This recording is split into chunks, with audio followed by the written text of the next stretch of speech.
কোরবানির পশুর 7টি অঙ্গ খাওয়া যাবে না, এটা আল্লাহ পাক রব্বুল আলামিন হারাম করে দিয়েছেন।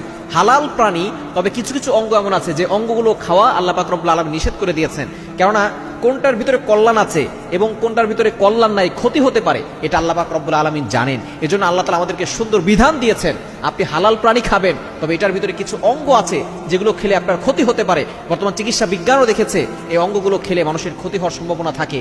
এজন্য অবশ্যই আমরা এই 7টি অঙ্গ কোরবানির পশুর খাবো না। নাম্বার 1, 1 নাম্বার হচ্ছে প্রবাহিত রক্ত। যেই রক্তটা পশু জবাই করার পরে বের হয়, রক্ত কিন্তু এটা নাপাক এবং রক্তের ভিতরে অনেক জীবাণু থাকে, অনেক ভাইরাস থাকে।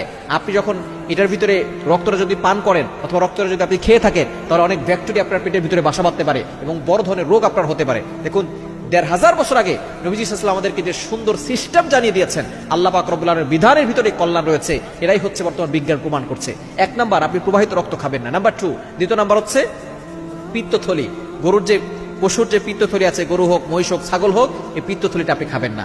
এবং 3 নাম্বার হচ্ছে আপনি মূত্রথলিটা খাবেন না, এটার ভিতরে অনেক জীবাণু থাকতে পারে, অনেক ভাইরাস থাকতে পারে, আপনি এটা খাবেন না। এবং 4 নাম্বার হচ্ছে নর পশুর গুপ্তাঙ্গ, যেটা পুরুষ পশু তার গুপ্তাঙ্গ আপনি খাবেন না। 5 নাম্বার হচ্ছে মাদি পশুর গুপ্তাঙ্গ, এটা খাওয়া যাবে না। অর্থাৎ পুরুষ হোক অথবা নারী হোক, আপনি যেই পশুই জবাই করেন না কেন, জবাই হয়ে যাবে, কোরবানি হয়ে যাবে আল্লাহকে সন্তুষ্ট করার জন্য, তবে আপনি গুপ্তাঙ্গ এটা খাবেন না। এটার ভিতরে অনেক সমস্যা হতে পারে, অনেক রোগ আপনার পেটের ভিতরে বাসা বাঁধতে পারে।